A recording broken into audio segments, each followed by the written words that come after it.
हे विष्णु जी नमन तुम्हें, तुम हो पालनहार।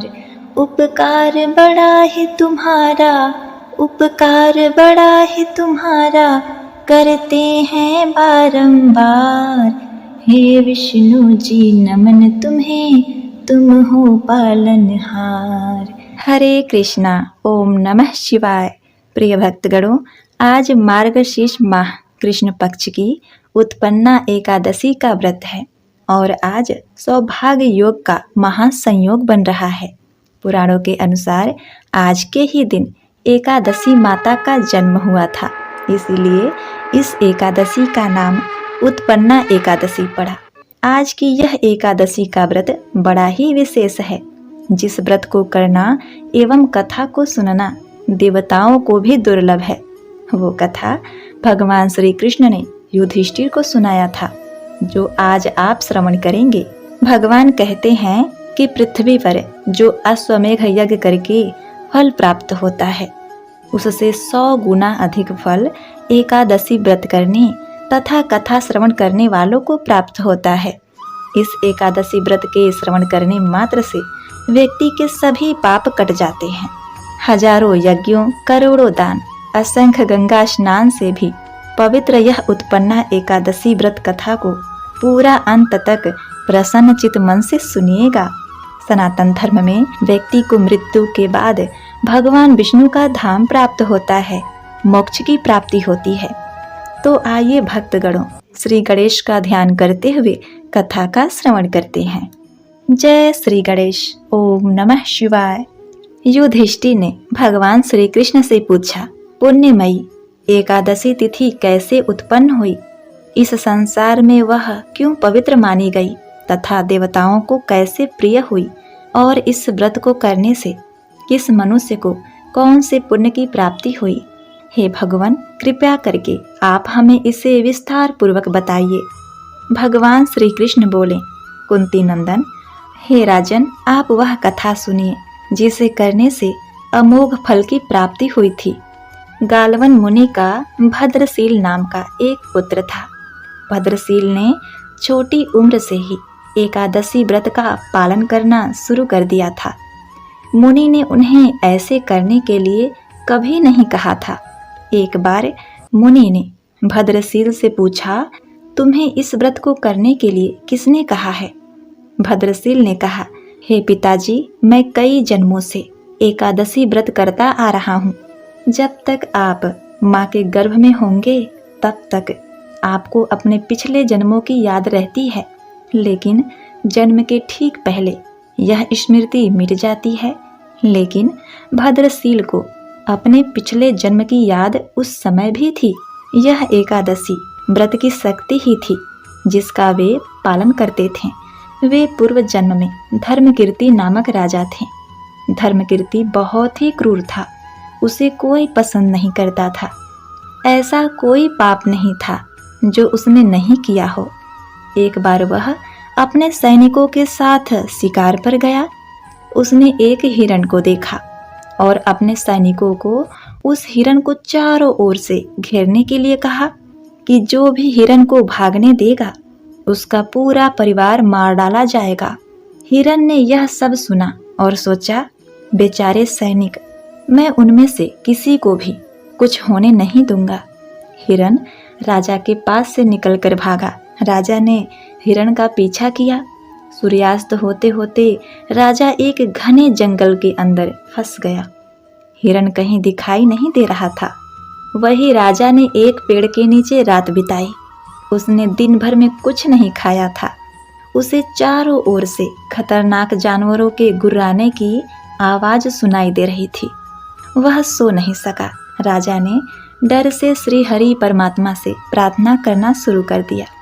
फिर सुबह होते ही उसकी मृत्यु हो गई। यमदूत आए और उसे यमराज के पास ले गए। तुम लोग इन्हें यहाँ क्यों लाए? इनका स्थान बैकुंठ में भगवान विष्णु के बगल में है। दूतों ने कहा, लेकिन राजन, यह तो महापापी है। यमराज ने कहा, नहीं, इसके सभी पाप मिट गए। ये अब पवित्र है। जिस दिन इसकी मृत्यु हुई वह एकादशी तिथि थी। उन्होंने दिन भर उपवास किया और रात में जागते हुए श्री हरि का स्मरण किया। उसके सारे पाप दूर हो गए, ये पवित्र हो गए। यमराज ने स्वयं स्वर्ण रथ बुलवाया और राजा को बैकुंठ भेज दिया। जब लोगों को इस बारे में पृथ्वी पर पता चला तो वे सभी लोग एकादशी का पालन करने के लिए और अधिक उत्साहित हो गए। पुण्यमयी एकादशी तिथि कैसे उत्पन्न हुई, इस संसार में यह क्यों पवित्र मानी गई है तथा देवताओं को कैसे प्रिय हुई है। भगवान श्री कृष्ण बोले, कुंती नंदन, प्राचीन समय की बात है। सतयुग में मूर नामक दानव रहता था। वह बड़ा ही अद्भुत, अत्यंत रौद्र तथा संपूर्ण देवताओं के लिए भयंकर था। उस काल रूपधारी दुरात्मा महासुर ने इंद्र को भी जीत लिया था। संपूर्ण देवता उससे परास्त होकर स्वर्ग से निकाले जा चुके थे और संकित तथा भयभीत होकर पृथ्वी पर विचरा करते थे। एक दिन सभी देवता महादेव जी के पास गए। वहां इंद्र ने भगवान शिव के आगे सारा हाल कह सुनाया। महेश्वर, ये देवता स्वर्गलोक से निकाले जाने के बाद पृथ्वी पर विचर रहे हैं। मनुष्यों के बीच रहना इन्हें शोभा नहीं देता। देव, कोई उपाय बतलाइए। देवता किसका सहारा लें? महादेव ने कहा, देवराज, जहां आपको शरण देने वाले, सबकी रक्षा करने में तत्पर रहने वाले जगत के स्वामी भगवान गरुड़ ध्वज विराजमान हैं, वहां जाओ, वे तुम लोगों की रक्षा करेंगे। भगवान श्री कृष्ण कहते हैं, युधिष्ठिर, महादेव जी की यह बात सुनकर परम बुद्धिमान देवराज इंद्र संपूर्ण देवताओं के साथ क्षीर सागर में गए, जहां भगवान गदाधर सो रहे थे। इंद्र ने हाथ जोड़कर उनकी स्तुति की। इंद्र बोले, देवेश्वर, आपको नमस्कार है। देव, आप ही पति, आप ही मति, आप ही कर्ता और आप ही कारण हैं। आप ही सब लोगों की माता और आप ही इस जगत के पिता हैं। देवता और दानव दोनों ही आपकी वंदना करते हैं। पुंडरीकाक्ष, आप दैत्यों के शत्रु हैं। मधुसूदन, हम लोगों की रक्षा कीजिए प्रभु। जगन्नाथ, अत्यंत उग्र स्वभाव वाले महाबली मूर नामक दैत्य ने इन संपूर्ण देवताओं को जीतकर स्वर्ग से बाहर निकाल दिया है। भगवान, हे देवेश्वर, शरणागत वत्सल देवता भयभीत होकर आपकी शरण में आए हैं। दानवों का विनाश करने वाले कमल नयन भक्तवत्सल, हे देवेश्वर जगन्नाथ, हमारी रक्षा कीजिए, रक्षा कीजिए भगवान। शरण में आए देवताओं की सहायता कीजिए। इंद्र की बात सुनकर भगवान विष्णु बोले, देवराज, यह दानव कैसा है, इसका रूप और बल कैसा है तथा उस दुष्ट के रहने का स्थान कहाँ है? इंद्र बोले, देवेश्वर, पूर्व काल में ब्रह्मा जी के वंश में तालजंघ नामक एक महान असुर उत्पन्न हुआ था, जो अत्यंत भयंकर था। उसका पुत्र मूर दानव नाम से विख्यात है। वह भी अत्यंत उत्कृष्ट, महापराक्रमी और देवताओं के लिए भयंकर है। चंद्रावती नाम से प्रसिद्ध एक नगरी है, जिसमें वह स्थान बनाकर निवास करता है। उस दैत्य ने समस्त देवताओं को परास्त करके उन्हें स्वर्गलोक से बाहर कर दिया है। उसने एक दूसरे ही इंद्र को स्वर्ग के सिंहासन पर बैठा दिया है। अग्नि, चंद्रमा, सूर्य, वायु तथा गरुड़ भी उसने दूसरे ही बनाए हैं। जगन्नाथ, मैं सच्ची बात बता रहा हूँ। उसने सब कोई दूसरे ही कर लिए हैं। देवताओं को तो उसने प्रत्येक स्थान से वंचित कर दिया है प्रभु। इंद्र की यह बात सुनकर भगवान जगन्नाथ को बड़ा क्रोध आया। उन्होंने देवताओं को साथ लेकर चंद्रावती नगरी में प्रवेश किया। भगवान गदाधर ने देखा कि दैत्यराज बारंबार गर्जना कर रहा है और उससे परास्त होकर संपूर्ण देवता दसों दिशाओं में भाग रहे हैं। अब वह दानव भगवान विष्णु को देखकर बोला, खड़ा रह, खड़ा रह। उसकी यह ललकार सुनकर भगवान के नेत्र क्रोध से लाल हो गए। वे बोले, अरे दुराचारी दानव, मेरी इन भुजाओं को तो देख। यह कहकर विष्णु जी ने अपने दिव्य बाणों के सामने आए हुए दुष्ट दानव को मारना आरंभ कर दिया। दानव भय से विह्वल हो उठे। पांडुनंदन तत्पश्चात विष्णु जी ने दैत्य सेना पर चक्र का प्रहार किया। उससे छिन्न भिन्न होकर सैकड़ों योद्धा मौत के मुंह में चले गए। इसके बाद भगवान मधुसूदन बद्रिकाश्रम चले गए। वहां सिंहावती नाम की गुफा थी जो 12 योजन लंबी थी। पांडुनंदन उस गुफा में एक ही दरवाजा था। भगवान विष्णु उसमें सो गए। वह दानव मूर भगवान को मार डालने के उद्योग में उनके पीछे पीछे तो लगा ही था। अंत में उसने भी उसी गुफा में प्रवेश किया। वहां भगवान को सोते देख उसे बड़ा ही हर्ष हुआ। उसने सोचा, यह दानव को भय देने वाला देवता है, अतः निसंदेह इसे मार डालूंगा। युधिष्ठिर दानव के इस प्रकार विचार करते ही भगवान विष्णु के शरीर से एक कन्या प्रकट हुई जो बहुत ही रूपवती, सौभाग्यशालिनी तथा दिव्य अस्त्र शस्त्रों से सुसज्जित थी। वह भगवान के तेज के अंश से उत्पन्न हुई थी। उसका बल और पराक्रम महान था। युधिष्ठिर दानवराज मूर ने उस कन्या को देखा। कन्या ने युद्ध का विचार करके दानव के साथ युद्ध करने के लिए याचना किया। युद्ध छिड़ गया। कन्या सब प्रकार की युद्ध कला में निपुण थी। वह मूर नामक महाअसुर उनके हुंकार मात्र से राख का ढेर हो गया। दानव के मारे जाने पर भगवान जाग उठे। उन्होंने दानव को धरती पर इस प्रकार निष्प्राण पड़ा देखकर कन्या से पूछा, मेरा यह शत्रु अत्यंत उग्र और भयंकर था, किसने इसका वध किया है? कन्या बोली, स्वामी, आपके ही प्रसाद से मैंने इस महादैत्य का वध किया है। श्री भगवान ने कहा, कल्याणी, तुम्हारे इस कर्म से तीनों लोकों के मुनि और देवता आनंदित हुए हैं, अतः तुम्हारे मन में जैसी इच्छा हो उनके अनुसार मुझसे कोई वर मांग लो। देवताओं को दुर्लभ होने पर भी वह वर मैं तुम्हें दूंगा, इसमें तनिक भी संदेह नहीं है। वह कन्या साक्षात एकादशी थी। उन्होंने कहा, प्रभु, यदि आप प्रसन्न हैं तो मैं आपकी कृपा से सब तीर्थों में प्रधान, समस्त विघ्नों का नाश करने वाली तथा सब प्रकार की सिद्धि देने वाली देवी हूँ। जनार्दन, जो लोग आप में भक्ति रखते हुए मेरे दिन को उपवास करेंगे उन्हें सब प्रकार की सिद्धि प्राप्त हो। माधव, जो लोग उपवास, नक्त भोजन अथवा एक भुक्त करके मेरे व्रत का पालन करें उन्हें आप धन्य, धर्म और मोक्ष प्रदान कीजिए। भगवान विष्णु बोले, कल्याणी, तुम जो कहती हो वह सब पूर्ण होगा।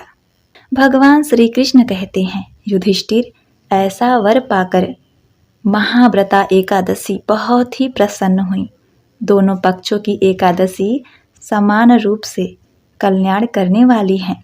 इसमें शुक्ल और कृष्ण का भेद नहीं करना चाहिए। यदि उदया काल में थोड़ी सी एकादशी, मध्य में पूरी एकादशी और अंत में किंचित त्रयोदशी हो तो यह त्रिपुंसा एकादशी कहलाती है।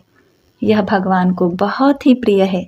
यदि यह त्रिपुंसा एकादशी को उपवास कर लिया जाए तो 1000 एकादशी व्रतों का फल प्राप्त होता है तथा इसी प्रकार द्वादशी में पारण करने पर 1000 गुना फल माना गया है। अष्टमी, एकादशी, षष्ठी, तृतीया और चतुर्थी ये यदि पूर्व तिथि से विधृत हों तो उसमें व्रत नहीं करना चाहिए।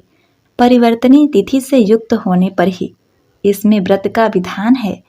पहले दिन में और रात में भी एकादशी हो तथा दूसरे दिन केवल प्रातः काल एक दंड एकादशी रहे तो पहली तिथि का परित्याग करके दूसरी तिथि की द्वादशी युक्त एकादशी की ही उपवास करना चाहिए। यह विधि मैंने दोनों पक्षों की एकादशी के लिए बताई है। जो मनुष्य एकादशी को उपवास करता है वह बैकुंठ धाम में जाता है, जहाँ साक्षात भगवान गरुड़ ध्वज विराजमान रहते हैं। जो मनुष्य हर समय एकादशी के महालय का पाठ करता है उसे 1000 गौदान के पुण्य का फल प्राप्त होता है। जो दिन या रात में भक्ति पूर्वक इस महालय का श्रवण करते हैं वे निसंदेह ब्रह्म हत्या आदि पापों से मुक्त हो जाते हैं। एकादशी के समान पाप नाशक व्रत दूसरा कोई नहीं है। एक बार प्रेम से बोलिए श्री विष्णु भगवान की जय। ओम नमः शिवाय। हर हर गंगे। प्रिय भक्तगणों, अब आइए सुनते हैं तुलसी माता की कथा, जिसको सुने बिना यह व्रत का फल अधूरा होता है। यह व्रत कथा पूर्ण नहीं मानी जाती। तो आइए भक्तों, पहले तुलसी माता की कथा का श्रवण करते हैं, फिर उसके पश्चात एकादशी की आरती भी सुनेंगे। एक बार एक गांव में एक बुजुर्ग महिला रहा करती थी। वह सुबह ही पूजा पाठ करती थी। वह रोज तुलसी माँ की पूजा करती थी और वह बुजुर्ग महिला रोज तुलसी माँ से कहती थी, हे तुलसी माता सबकी दाता, मैं तेरा विड़ला सिंचू, तू निस्तार कर मेरा। हे तुलसी माँ तू मुझे बहू दे, पीताम्बर की धोती दे, मीठा मीठा गास दे, बैकुंठ में वास दे, चटक की चाल दे, पटक की मौत दे, चंदन का काठ दे, रानी सा राज दे, दाल भात का भोजन दे, 11 की मौत दे और कृष्ण जी का कंधा दे। वह बुजुर्ग महिला हर कार्तिक महीने में तुलसी माता की पूजा करती और उनके विड़ले को रोज सींचती। तुलसी माता बुजुर्ग महिला की बात सुनकर धीरे धीरे सूखने लगी। तभी भगवान श्री कृष्ण ने देखा कि तुलसी माता सूखती जा रही हैं। तभी एक दिन भगवान श्री कृष्ण तुलसी माता जी के पास प्रकट हो गए और भगवान श्री कृष्ण ने तुलसी माता से पूछा, हे तुलसी तुम क्यों सूख रही हो? सभी महिलाएं तुम्हारी पूजा करती हैं और तुमको सींचती हैं, लेकिन फिर भी तुम सूखती जा रही हो, क्या कारण है इसका? जिसके बाद तुलसी माता ने भगवान श्री कृष्ण से कहा, हे प्रभु, एक बुजुर्ग महिला मेरे पास रोज आती है और रोज एक ही बात बोलती है, हे तुलसी माता सबकी दाता, तेरा विड़ला सींचती हूँ, तू कर निस्तार मेरा।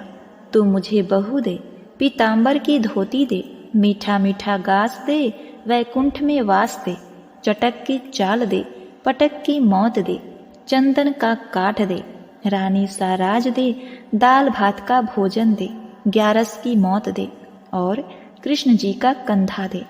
हे भगवान, मैं उस बुजुर्ग महिला की सारी मनोकामनाएं पूरी कर सकती हूँ, लेकिन उसकी एक मनोकामना पूरी नहीं कर सकती। मैं श्री कृष्ण जी का कंधा कहाँ से दूंगी? प्रिय भक्तगणों, तभी भगवान श्री कृष्ण जी तुलसी माता की बात सुनकर मंद मंद मुस्कुराने लगे और फिर भगवान श्री कृष्ण ने तुलसी माता जी से कहा, हे तुलसी, हे देवी, तुम चिंता मत करो। जब वह बुजुर्ग महिला की मृत्यु होगी तब मैं स्वयं उसको कंधा देने आऊंगा और तुम उस बुजुर्ग महिला से यह बता देना। जिसके बाद भगवान श्री कृष्ण जी तुलसी माता को यह बताकर वहां से अदृश्य हो गए। अब क्या था, धीरे धीरे बुजुर्ग महिला की तबीयत खराब हो गई और एक दिन जब एकादशी का दिन था तो उसी दिन उस बुजुर्ग महिला की मृत्यु हो गई। तभी उस बुजुर्ग महिला के आसपास रहने वाले सभी लोग आ गए और उस बुजुर्ग महिला की अंतिम संस्कार के लिए उनको जैसे ही उठाया तो वह बुजुर्ग महिला वहां से किसी भी व्यक्ति से नहीं उठी। तभी कुछ गांव वाले कहने लगे, यह बुढ़िया माई तो भगवान की बड़ी भक्तिन बनती थी और कहती थी कि वह भगवान की सबसे बड़ी भक्त है। अब क्या हुआ? अब तो यह उठ ही नहीं रही है। लगता है यह झूठ बोलती थी। यह भगवान की भक्ति नहीं, यह तो ढोंग करती थी। अरे यह तो ढोंगी है, यह तो पापिनी है, किसी से भी नहीं उठ रही है। प्रिय भक्तगणों, भगवान अपने भक्तों का निरादर होते हुए कैसे देख सकते हैं? भगवान श्री कृष्ण वहां तुरंत प्रकट हो गए और उन्होंने एक बच्चे का रूप धारण किया और सभी से कहने लगे कि मैं इस बुजुर्ग महिला के कान में कुछ कहूँगा जिससे वह बुजुर्ग महिला हल्की हो जाएंगी और आप सभी लोग उनको आराम से उठा सकेंगे। यह सुनकर सभी लोग बहुत ही आश्चर्यचकित हो गए और कहने लगे, ऐसा कैसे हो सकता है? और सभी लोगों ने उस बच्चे को उसे नन्हा बालक समझकर वहां से भगा दिया। लेकिन वहां पर उपस्थित एक बुजुर्ग आदमी ने उस बच्चे से कहा, बेटा जाओ, तुम्हें जो कुछ कहना है वह कह लो। प्रिय भक्तगणों, लेकिन यह सभी लोगों को पता नहीं था कि बच्चे के रूप में भगवान श्री कृष्ण खुद ही वहां आए हैं उस बुजुर्ग महिला को कांधा देने के लिए। जिसके बाद भगवान श्री कृष्ण ने उस बुजुर्ग महिला के पास गए और उनके कान में जाकर कहने लगे, माई मन की निकाल दे, पीताम्बर की धोती ले, मीठा मीठा घास ले, बैकुंठ में वास ले, चटक की चाल ले, पटक की मौत ले, चंदन का काठ ले, और हे माता अब तू श्री कृष्ण जी का कंधा भी ले। भगवान श्री कृष्ण के इतना बोलते ही वह बुजुर्ग महिला हल्की हो गई और फिर भगवान श्री कृष्ण ने सभी लोगों के साथ मिलकर उस दिन उस बूढ़ी माँ को कंधा दिया और उस बुजुर्ग महिला का अंतिम संस्कार किया। जिसके बाद उस बुजुर्ग महिला को मोक्ष की प्राप्ति हो गई और इस प्रकार वह बूढ़ी मैया भगवान विष्णु के बैकुंठ लोक में चली गई। एक बार प्रेम से बोलिए, जय माता तुलसी। ओम नमः शिवाय। जय श्री कृष्ण।